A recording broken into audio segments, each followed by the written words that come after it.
Welcome to the Livin'Sky podcast, a show about raising connected, resilient kids in a world that often forgets what they need most. I'm Livin'Sky, a pediatric speech-language pathologist, holistic feeding specialist, and a mom, here to help you understand your child's body, behavior, and biology in a whole new way. Each episode brings you simple, practical tools to support healthy eating, development, and family connection without the overwhelm. Thanks for listening. I'm so glad you're here. Let's dive in.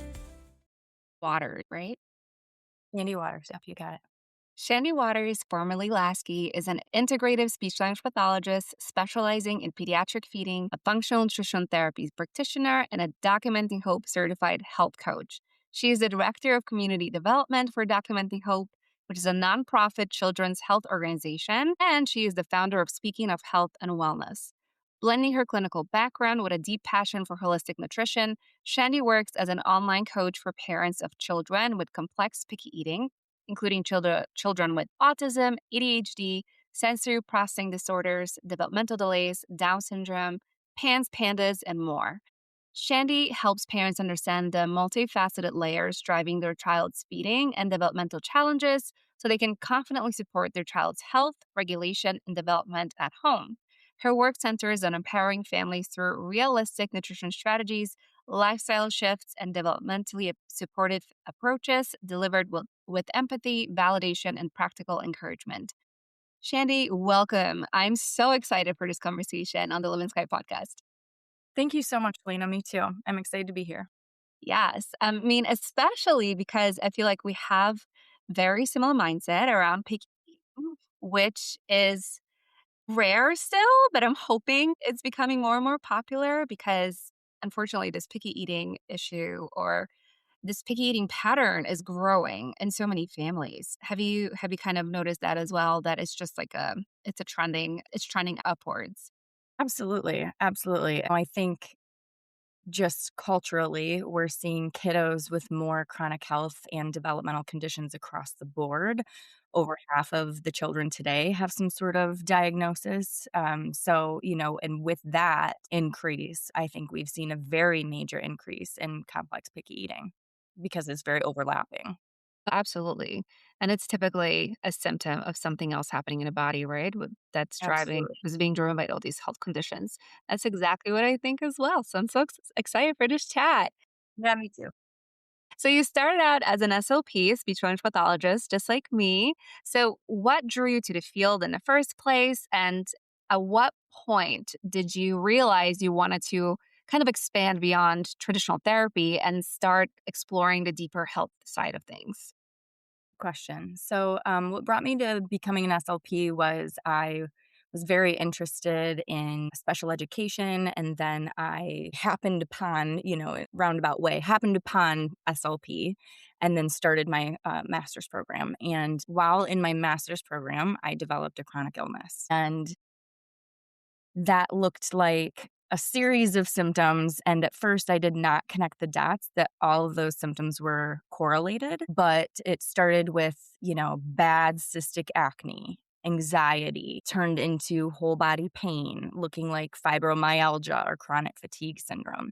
I'd have fatigue to the point where it was difficult to get out of bed. But yet, when I would lay down to go to sleep at night, I had insomnia.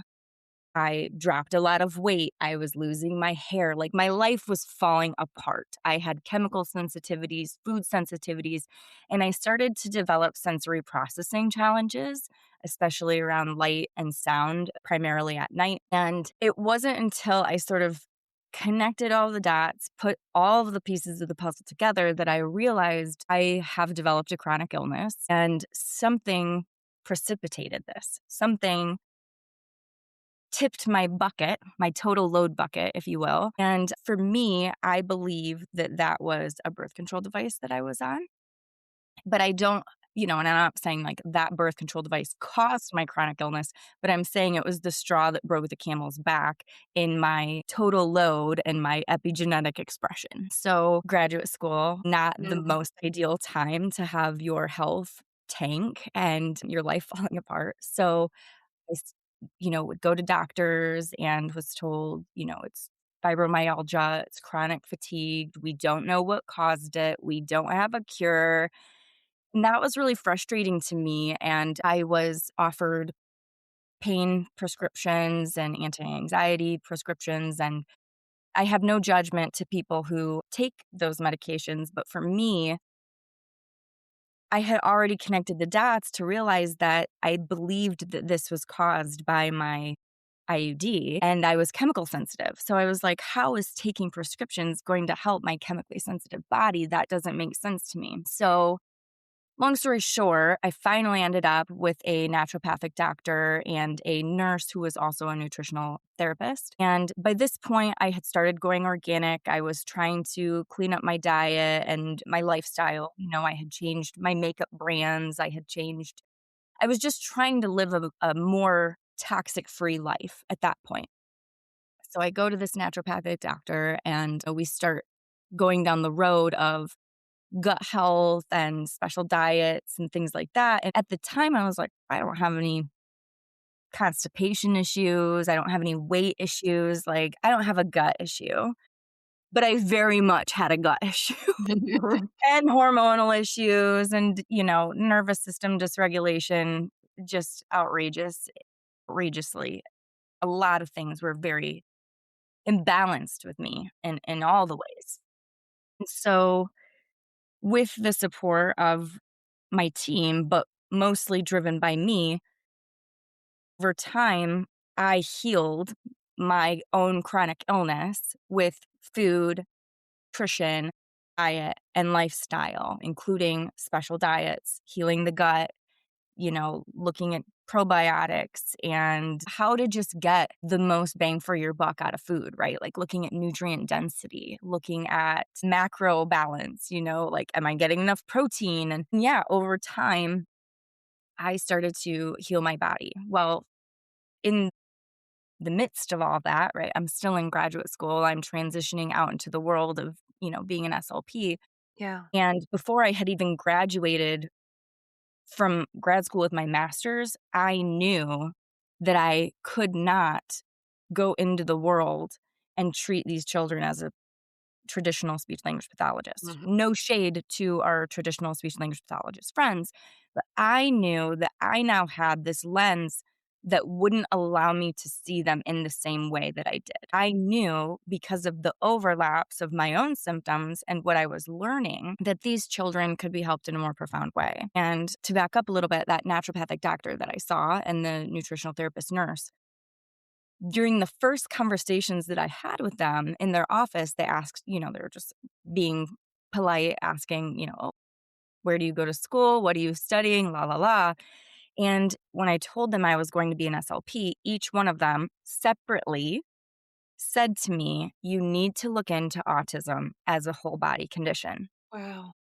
And I was intrigued by that, but I also had this, yeah, right in Mhm. my head, So, one of them is telling me, yeah, even kids without autism, even kids with just speech language issues, they're coming in here and when you treat the gut, things happen. I've seen kids start speaking just from helping them with nutrition. And I'm just like, okay, like I'm intrigued by that, but I also feel like if that were true, I would have heard about it by now. Mhm. So I went home and just started to dig in. And it was like the layers were just peeling back for me. And that cognitive dissonance was so strong that I was like, no, please don't tell me everything I know is wrong, but also tell me all the things that I need to know to Mhm. be able to better help these kids. So, imagine me like having a quarter life crisis in graduate school. My health is tanking. And I'm like, I can't be a speech language pathologist anymore. I got to be a dietitian. And then I realized dietitian, like their curriculum is, bought out by Coca-Cola and the Grocery Manufacturers Association. And so then I was like, okay, these dietitians, like they're not teaching the things that I just learned that are helping to heal me. And some of them are. I don't want to Mhm. overgeneralize, but for the most part, dietitians are looking at calories and weight and things like that, which are all very important. But also, so are food sensitivities and so are deficiencies, which they also look at. But I feel like that we're not looking at that commonly for kids with autism and what have you. Yeah. So As I then learned more about autism, it just spiraled from there and turned into kids with autism, kids with apraxia, kids with Down syndrome, kids with, just developmental delays, speech language delays, and especially our kids with pediatric feeding disorders can be supported in this holistic nutrition, targeted nutrition, diet and lifestyle and developmental strategies type of way. And so then as I go into my CF, as I go into my different clinical experiences, I could just feel as I'm doing traditional speech language therapy that I could have helped in a more profound way had I been able to cross that bridge with diet. And so over time, Speaking of Health and Wellness was born, and I became a functional nutritional therapy practitioner, a documenting hope certified health coach. I'm also a student of the Bioindividual Nutrition Institute with Julie Matthews, who is a renowned nutrition expert in autism and ADHD. And yeah, so I feel like this is getting long winded, but all that to say, my passion is really about supporting these kids in a whole body perspective and using personalized nutrition and diet to help support these kids foundationally. Mhm. And what I found time and time again was as these parents tried to use nutrition as a strategy was the complex picky eating was a major obstacle in doing that. Yes. Over time, my niche has sort of morphed into complex picky eating and developmental conditions. Because when we can get over that complex picky eating or pediatric feeding disorder or whatever we're calling it, when we can get through that, we can start to optimize the diet in the way that is going to be able to improve overall quality of life and development, health, wellness, and development.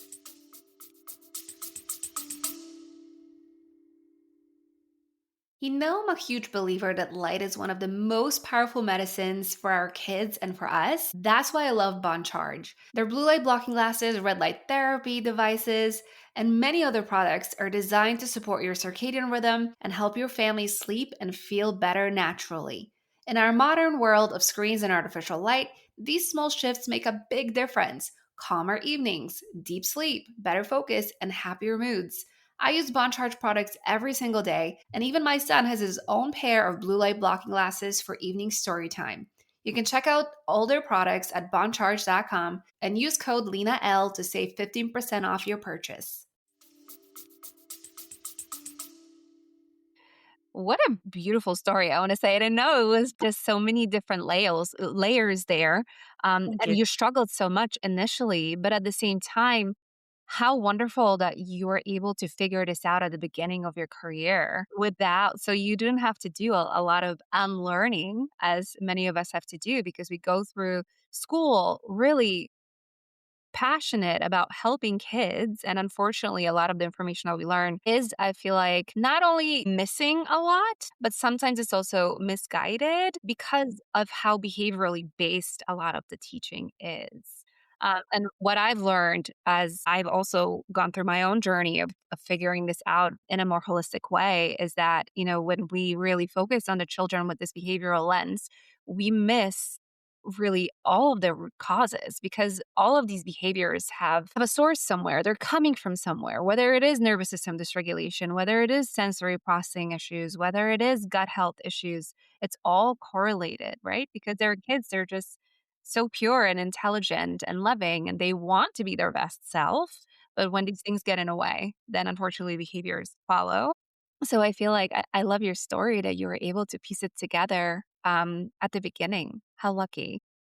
Thank you. Yeah, yes, in hindsight, it is a blessing now. It's like a blessing and a curse, right? It was a curse at the time, it's a blessing now, and, like I said, I was so close to just dropping my master's degree and becoming a dietitian or even a naturopathic doctor, and I was like, "Okay, you've worked so hard to get to this point." I mean, getting into grad school as an SLP is not Yes. easy, so I was like, No. "Just finish it out," like and I love being a speech language Yeah. pathologist. I really do. I love the populations we serve. Mhm. I think that being an SLP is amazing and Yeah. fantastic. I'm so glad that I stuck with it and was able to integrate the work rather than abandon the work. Yeah.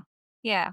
And I would love to see more people do that as well because I think so many of our teachings are valuable, right? Because when it comes to picky eating, we want to look at oral motor development. We want to look at swallowing. We want to look at boundaries around the table and the exploration aspect of things. It's all so important. So I agree. I'm happy that I started in the field as an SLP because it definitely guided me in a way that I think opened me up to this work in a way, right? Because picky Absolutely. eaters, that's typically the first person you'll see if you have any type of feeding issues is an SLP. Hopefully, yeah, Yeah. hopefully. Hopefully you Hopefully, get to find right. That's a very good point.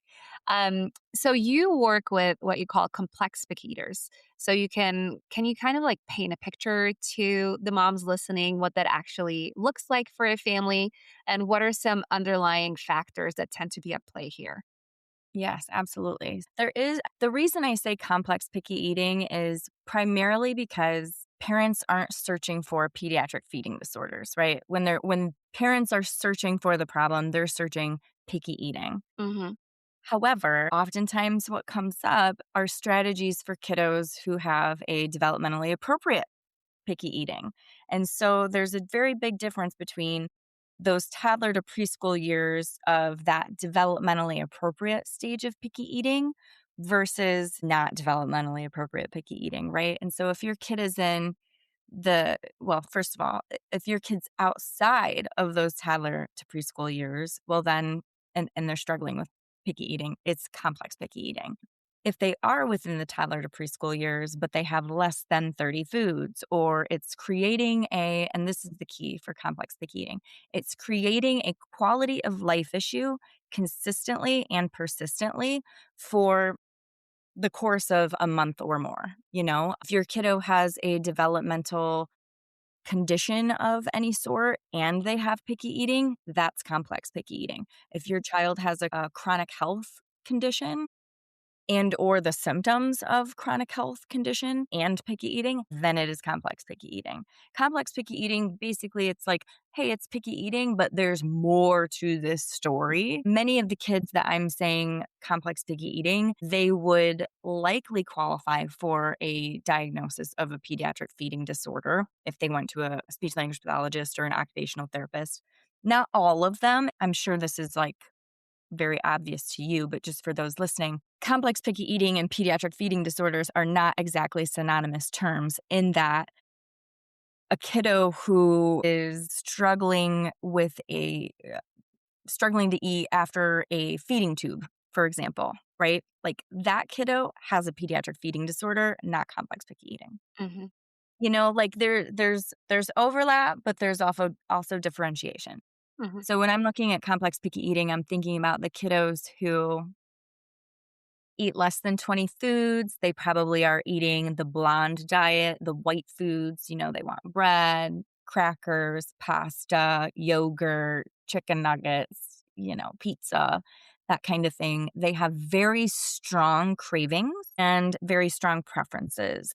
If they have a certain brand that they like and you change that brand and they fall apart, your kid's a complex picky eater. I could keep going, but let me know if that's enough. I feel like we're sort of painting the picture here of, Yeah.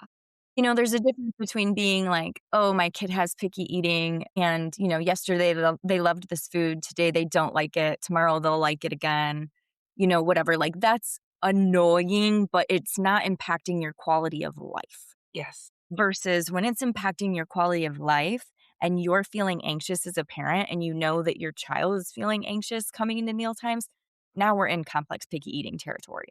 I love that distinction. I feel like picky eating is just misunderstood across board. Very. Yeah. Yeah.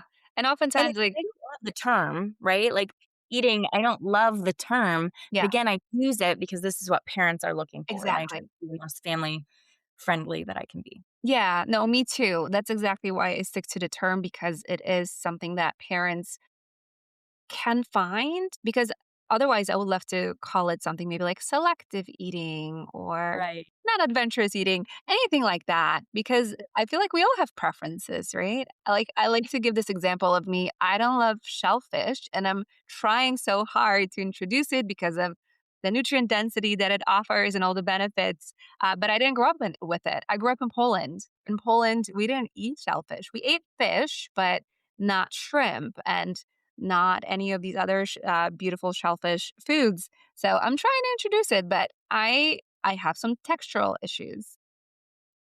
Other than that, though, I'm not really picky. So I wonder, am I a picky eater? Am I not a picky eater? So I just feel like this term can be a little bit misunderstood when it comes to our kids because of these Absolutely. preferences. Yeah. So you talk about a food first, whole child approach. So in my work, I often tell parents that picky eating is a symptom, it's not a diagnosis. So how do you help parents shift out of that kind of like only food is the problem mindset? Yeah. So when I work with a family, I'm doing a really major intake Hmm. to get a perspective of where they're at, where they're starting from. And I'm looking at structure. I'm looking at the mealtime environment, the behaviors of the parents, not just the child, the behaviors of the siblings, the vibe of the room at meal times. We're looking at all the things. And yeah, I don't know if I'm sort of in a roundabout way answering your question, but just really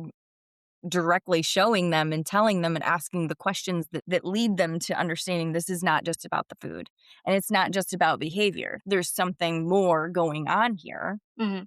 But what can you do from a above the iceberg perspective, Hmm. right? Behaviorally and environmentally, what can we do? But also looking beneath the surface and saying what else needs to be done, right? So the first things that we'll typically start with are things like, is your child in the right position for feeding?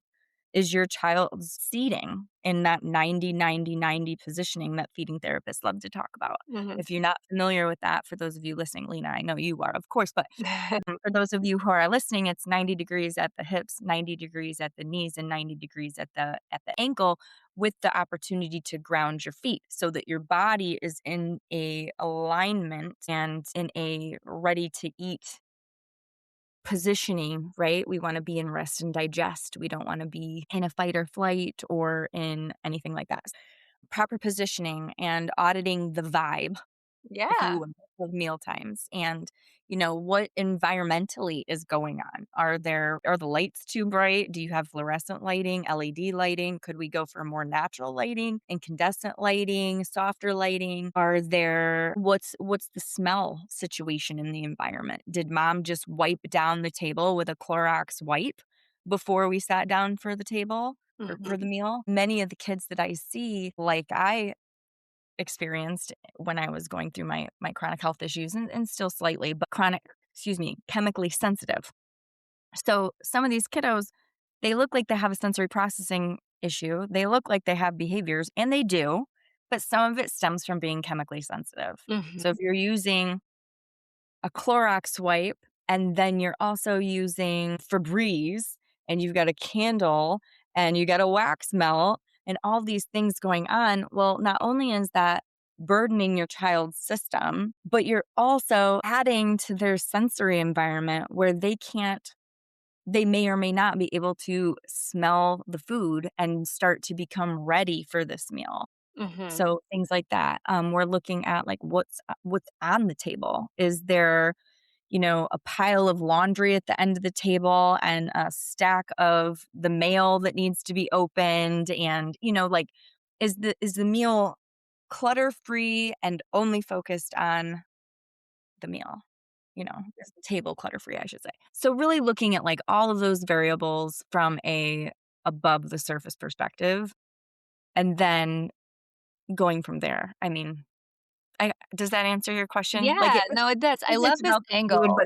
but it isn't. Yeah, it is though, because I feel like oftentimes the environment gets overlooked, right? Because we think about the food so much. Like, what is the kiddo gonna eat? Are they gonna take this? Maybe I should do it this way. Maybe they're gonna try it this way. You're right. And the food becomes the star of the show and not the child and the environment. So I love that lens of like looking at what's within their environment and even the reminder of the clutter, right? We know that that unfortunately increases nervous system dysregulation, fight or Yes. flight when we have so much clutter around. And I know parents are sometimes in survival mode and it's hard to have like a perfectly neat house, But even just the table environment when it is prepped for a meal in a way that feels calm and welcoming and nurturing, that can make a big difference. So I love all the examples you provided.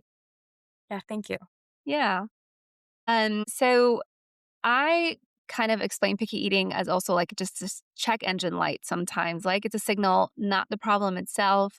It's something else happening underneath. So, what are some underlying causes that you have seen across your practice that could be potentially causing some of these picky eating behaviors? That's a great question. I would love, as I start this, just to give myself a little bit of a framework to talk about the causes. I'd love to share with you a framework that I have created for my own work. Yeah, that's perfect. I call it the complex picky eating paradigm Hmm. because I want to create a paradigm shift in picky eating. And so if you imagine this as a Venn diagram with 5 overlapping circles, so it looks like the shape of a flower, which is as I was looking into your stuff, I saw your Bloom I framework and I was know. like, "Ooh." It's um, funny. but yeah, so the Venn diagram is the shape of a flower, and on the surface, on the very top, is the behavioral environmental domain. Hmm. I'll go through all the domains and then we can go back through them. Hmm. So behavioral environmental root causes, which is basically what we just covered and went over, but we can go deeper into that. And then we have medical root causes, trauma root causes, biochemical nutritional root causes, and structural functional root causes. Hmm. So just to sort of touch on each one of them, the behavioral environmental stuff we sort of touched on. Hmm. Go deeper if we need to. I feel like people probably got it, but it's the behavior and the environment. And could I have separated behavior and environment? Maybe. But in my perspective, I think in when it comes to picky eating, they reinforce each other. So that is why some of these categories that I just gave you are hyphenated because I feel behavior affects environment and environment affects behavior. Structure impacts function and function impacts structure. Biochemical and nutritional, they impact each other.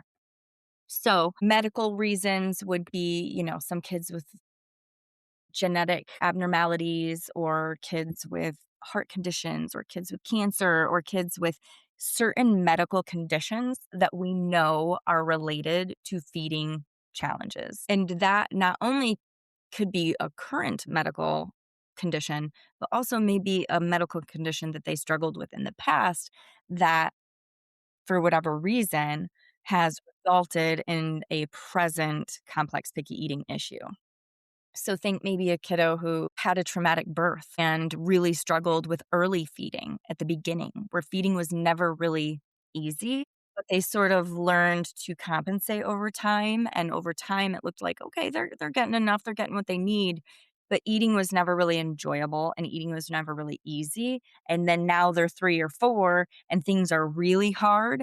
And it looks like, oh, they're just a really complex picky eater. But if we trace it back, eating's never been easy. And this medical issue that they had at the very beginning of their life was sort of what sparked Hmm. that difficult. Trauma root causes could be big T trauma or little t trauma. So, a big T trauma being things like abuse, neglect, kiddos who have faced hunger, because they don't have enough food at home. These things are trauma that can last. And then you have little t trauma like a kiddo who maybe they choked on a piece of steak last year and that was so scary to them that they went, I'm never eating steak again in their mind, but didn't have the ability to articulate that, Yeah. but their body and their nervous system has held onto that so strongly that it was a trauma. Even if it doesn't look like a trauma from the outside, right? Even if it's something that as an adult, we would say, oh, that's not traumatic. But for a child, it's about how they perceived it. And they perceived it as a trauma. They perceived it as that was not safe for me. And I don't want to do that again. So, just some examples of that. And then structural functional, right? Now we're in our SLP domain Mm. where we're looking at oral motor skills, sensory, but also not just structural functional in the mouth. Think about the whole body of feeding and meal times. Again, going back to, are they in the correct position? Is there any sort of like airway or breathing or diaphragm issue where they need support, the body is always going to prioritize breathing over eating, right? And so if there's anything going on there, we need to look at that. Um, is there any sort of tethered oral tissue that's creating some sort of functional issue or structural issue? Maybe it's a tethered oral tissue that over time we see a very high vaulted, high arched palate. And now this kiddo is getting foods lodged up in their palate and the parent doesn't know. So then the kiddo walks away from the table and the food then drops and now they choke.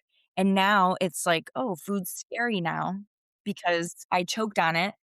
I'm thinking very specifically of a kiddo that I worked with when I tell this story of a little guy that I worked with who had Down syndrome that happened, where his palate was so high voltage that we had to create a strategy for the parents where they would check his mouth before he left the table because at one point he left the table and there was something lodged up there that fell down.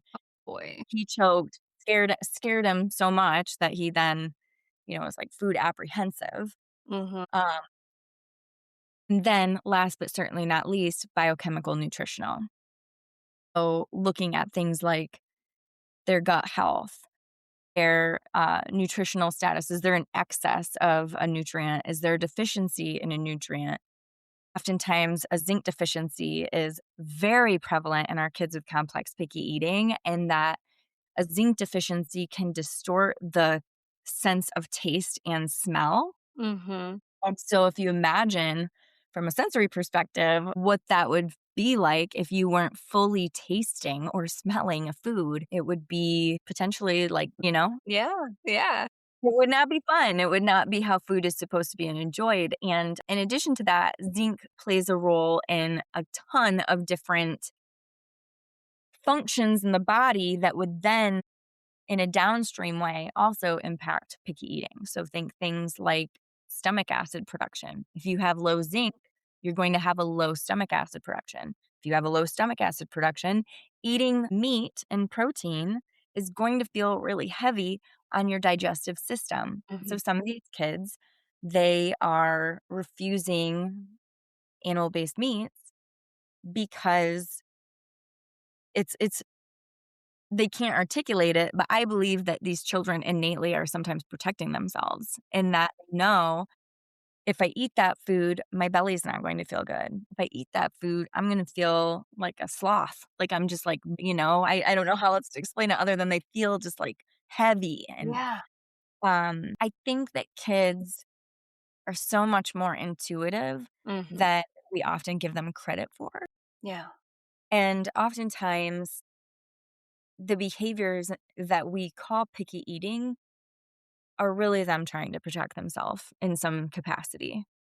And so, if we can look at them in that whole perspective and figure out what root causes are at play for them, work on the things above the surface, work on the things below the surface, and really focus on the safety and nervous system regulation piece, that's where the change starts to occur because now we are meeting them where they are.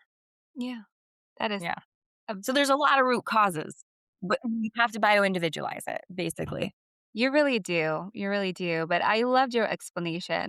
And I really do think it's so important for us to trust our kids because they're going to guide us in figuring out what is really causing this for them. Because, like you said, they're so intuitive. And I do believe that as well, that they're protecting themselves because feeding is very invasive in a way, right? You're putting things in your body, Absolutely.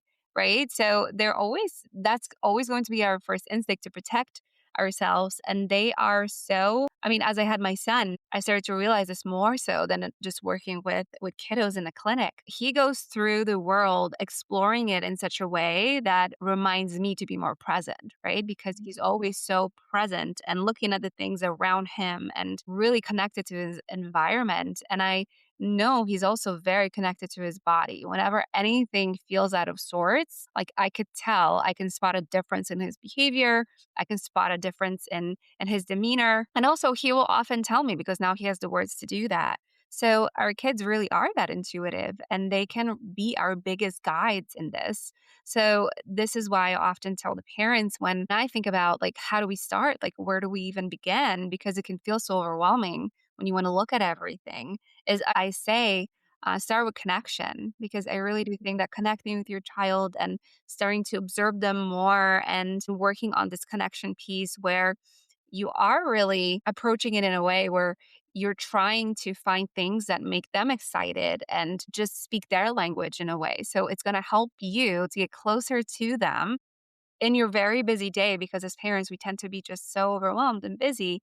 Where you're starting to connect with them. And for my son, the love language is cars and games and hugs, right? So when I connect with him on that level, our day tends to go a little bit different. Our meals tend to go a little bit different because he has picky tendencies. They've improved a ton, but he still goes there sometimes. He's a sensitive kiddo.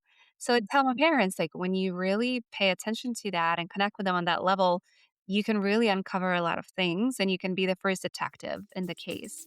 So I like to guide them that way. So I really love the explanation that you gave and how important that is.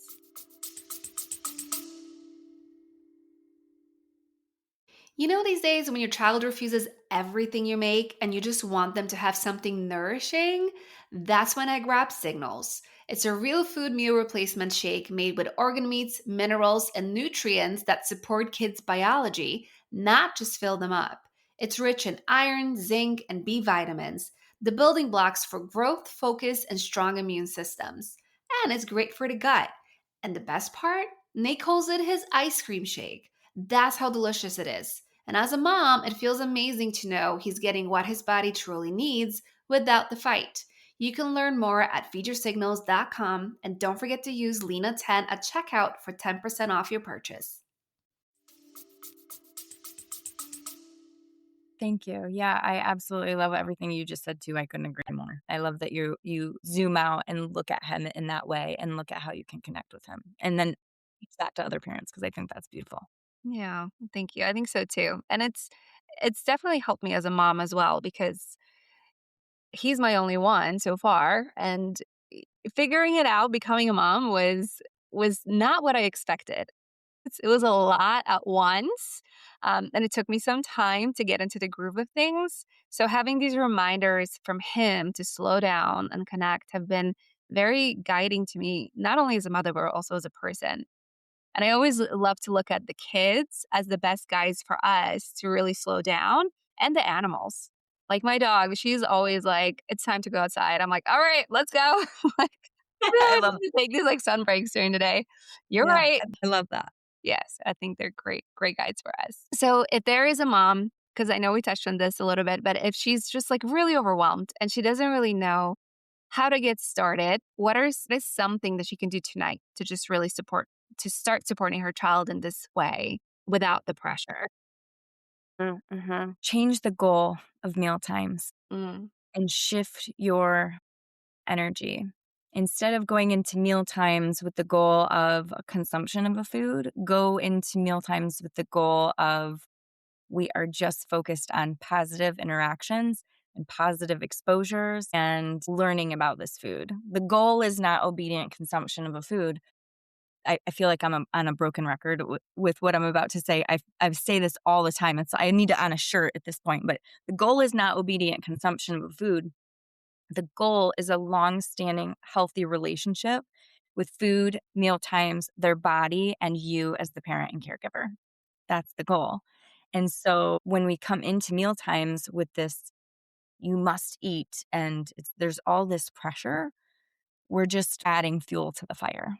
So I would say the number one thing that parents can do in order to just change the vibe of the next meal is go into it with a different goal.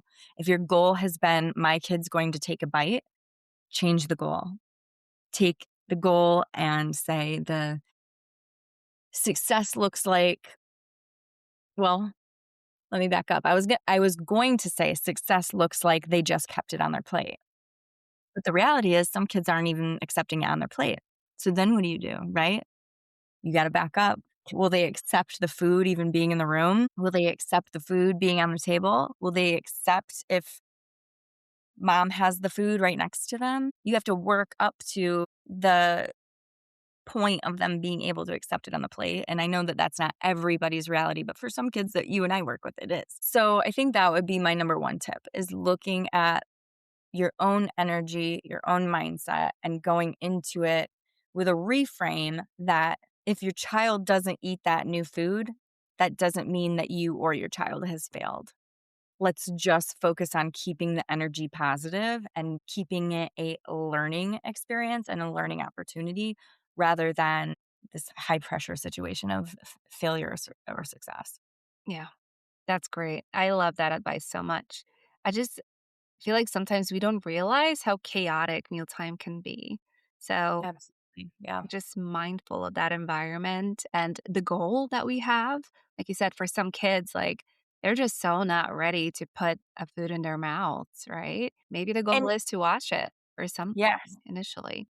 And here's the thing too, and I know that you probably know this, but for those listening, when we pressure a kid to eat a food, if it works, if you do get your kid to eat that food, right? Whether it's you bribing them, coercing them, you must eat this to get that, you must eat this to do that, you must eat this in order to blah blah blah whatever it is. You might get a kid to eat a food that way, but you're not putting in the long-term strategy, right? Like the next time that child sees that food, are they going to willingly and independently eat that food without pressure, coercion, bribes, ultimatums, whatever?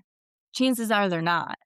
Chances are the pressure of the time that you forced them to eat it actually created a negative association with that food, right? You actually made that food more scary by or more negatively associated in their mind by forcing them to eat it. And so the next time they see it, are they going to independently want to eat it? Probably not. So what did you really win? You got them to eat a bite of whatever it was. What does it matter beyond that meal? If it doesn't matter beyond that meal, why are we doing it? Right. That's a very good point. And you're breaking trust with your kid, right? And you're putting them into a fight or flight state with that pressure. And once they're in fight or flight, you've lost them in that way, Yeah. Right. The goal is always to be in rest and digest. Just Right. Meet biologically. Yeah. meet your child where they are. Absolutely. Exactly. Exactly. I love that. That's a really good lens to look at this through. So I feel like a lot of parents, I mean, most parents, when they have a picky eater, they become very overwhelmed, right? So, what do you wish more moms understood about themselves in this process, not just their child? That is such a good question, Lena. I wish that moms knew how much power they held in the situation and that your kid is really feeding off of your energy. Yeah. And when you're calm and present and regulated and connected, you provide an opportunity for your child to co regulate with you. And when your child sees you modeling eating that food, or when you're interacting with that food with your child, like you're bringing a sense of comfort to them in this experiential moment with them that they get to have it with you. That's so much more powerful than, like, putting it all on them. I just feel like I wish moms knew how much power they had and that their energy and their own disposition matters greatly. Absolutely. I couldn't agree more. I also think sometimes when moms and dads are overwhelmed, it can feel easier, I guess, to say, "Okay, I'm going to take my kiddo to a feeding therapist or feeding specialist." And I'm going to let this person have them for an hour a week or whatever that looks like. And you're like outsourcing the therapy. And in terms of like oral, motor, structural, functional, sensory stuff, obviously, I think feeding therapy can be so helpful. And in many cases, it's warranted. But there's also this piece of it from like a home perspective of if we want therapy to generalize, we need to be looking at what parents can do at home and what parents can implement in their everyday day-to-day lives. And so I just would say, don't Don't put it all on the therapist 1 hour a week in a room that you're not even seeing what's going on to solve the issue. And I'm not discouraging you from from going to feeding therapy, because I think that the things that you and I talk about of what parents can do at home work very beautifully in tandem with what happens at feeding therapy. But I guess what I'm saying is, don't outsource your power completely in thinking that your kid just gets to go to feeding therapy once a week and the problem's just going to be solved at home, Yeah. because chances are it's not. Yeah. Probably 99.9%. Yeah. Chances are it's not. Yeah, Yeah. Especially if you have your own patterns and behaviors that are actually contributing to the complex picky eating issue and the mealtime battles. mhm. You need to look at yourself and say, what part do I have in this? Oh, I have been adding pressure. Oh, I have been forcing bites. Oh, I have been putting, dessert on a pedestal because they can't have dessert unless they eat this, or like, oh, I have been doing one bite rules. Like, stop with all the pressure tactics, reframe the goal of mealtime, and focus on your own energy and meeting your child where they are. Yeah, yeah, you really hold the biggest power as a parent, which can feel overwhelming, but I feel like it puts you in a winning position because you can make such beautiful changes at home. Yes. Yeah, and I think I agree. Therapy, I think, is wonderful in so many different ways, but again, it doesn't cover this entire holistic view. And I do Right. think if you're not carrying over what you learn into the home, it's also not going to make that big of a difference. It's not gonna stick. Yeah, absolutely. And I like to say, we may, depending on the kid, depending on what's going on, we may need to assemble a feeding team, Mm, right? That might look like a speech language pathologist, an OT, a nutritionist, or maybe a dentist, or, like it could be yeah, a PT. Like there could be a bunch of different people who end up on this team depending on what your kid needs. But at the end of the day, the person who's driving that bus and steering that ship, or the captain of that ship, is the parent. So I just want parents to know that they hold the power. they really do. Yeah, I think you put that so beautifully. And that power can be so beautiful. So I want parents not to be scared of that power and too overwhelmed by it because with even the smallest changes sometimes, the smallest things, they can add up pretty quickly. Absolutely. Yeah. So there's a lot that can be done. It's great. So when you zoom out and look at the whole child, what do you think matters most that we often miss? I want to just like tweak your question a little. Yeah, please. I will say what I feel is the most missed Hmm. are the biochemical and nutritional pieces of complex picky eating, which has sort of become like my sweet spot as a SLP and a nutritional therapy practitioner. But I hesitate to say that that's the most important factor, because who am I to say what is the most important for this kiddo or this family, right? But I think that the most commonly overlooked aspects of complex picky eating that I see are these biochemical and nutritional components. So, as I mentioned, things like zinc deficiency, gut health issues, whether that's, like I had mentioned, not having enough stomach acid, or maybe they have a candida overgrowth that is creating these extreme sugar cravings that they get enough of it, right? Like it's the organisms within the gut that are creating the craving. Or perhaps it's a food sensitivity that is creating, some people don't know that a food sensitivity sometimes can create this underlying low level inflammation that actually sets off exorphin responses in the body. And this is like one factor among multiple factors, but just to keep going on this one, the exorphins that are released, basically, it's like a runner's high, but it's from foods that are actually triggering your child's immune system. So, one of the most common ones that I see for the kiddos that I serve are gluten and dairy, Hmm. or corn or soy, or these different foods that, because of what's in them, if you have a kiddo who has a compromised gut, they may not have the enzymes and the digestive juices to break those foods down. And because those foods aren't able to be properly broken down, and because the gut is compromised, if the kiddo has what we call leaky gut, where the gut lining has been compromised in a way where it allows undigested food particles and pathogens and other things that come into the gut to get into the gut and into the bloodstream where they should have never been, right? So if you think about the digestive system, it's really open end system, mouth to bottom. And it should just, what goes in, our body takes what it needs, absorbs, and just expels what it doesn't. But when your gut is compromised, certain things can get into the body systemically that shouldn't have gotten there. And now they can impact the immune system, the brain, all sorts of different things. They can impact the whole body, basically. So, certain kiddos who don't have the proper enzymes and digestion to break down gluten, again, just as an example, it can create these exorphin responses and what we call the opioid excess theory, where some of these kids actually have an opioid like response to these foods because they're not being properly broken down. Mhm. Well, we know that opiate medications are addictive, right? So if you have an opioid response happening, then you can imagine how these kids are eating foods that appear to be their favorite foods, but really they have an underlying biochemical drive.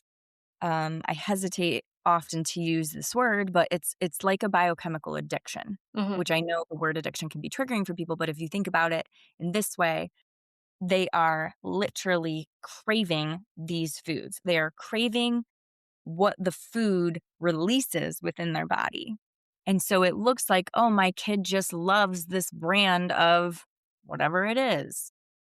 Do they? Or are they actually attached to it in a biochemical way? Also, blood sugar regulation is a biochemical nutritional aspect that impacts picky eating, right? Think about these kids who are grazers and he never sits down for a meal, but he wants to eat snacks and graze all day. Mhm. Well, when we look at that, I mean, that could be a combination of factors, right? That could be seating at mealtime as an issue. That could be oral motor issue where he is going for the snacky foods because they're easier to chew, they're more falling apart in the mouth, whatever. Or it could be related to blood sugar regulation in that he's driving to carbs and these snacky food options and he doesn't want to sit for the meal because at the actual meal there's a fiber and protein and these other foods that he is too busy or just like on the go and doesn't want to eat, but really it's yeah. Oh, I heard you talk. Yeah. Oh, did you? Yeah. Sorry. A shake off. Yeah. A little shake off. She does it a lot. I love it. But that was Oh, great. That was great. That was such a good explanation of things to thank you. look for. I feel like there's so many things to consider. But I also think like the takeaway is that it's not really the picky eating. It's really whatever is driving it underneath. Right. Picky eating is that surface level behavior that you see, Yeah. right? And versus what is driving it. And so I think that those biochemical nutritional aspects that I just mentioned, and there are actually more, but we'll just Yeah. stick with these main ones. But I feel like those are just so commonly overlooked, Yeah. including by, again, registered dietitians who are the nutritional professionals who you would see in conventional medicine, the conventional world.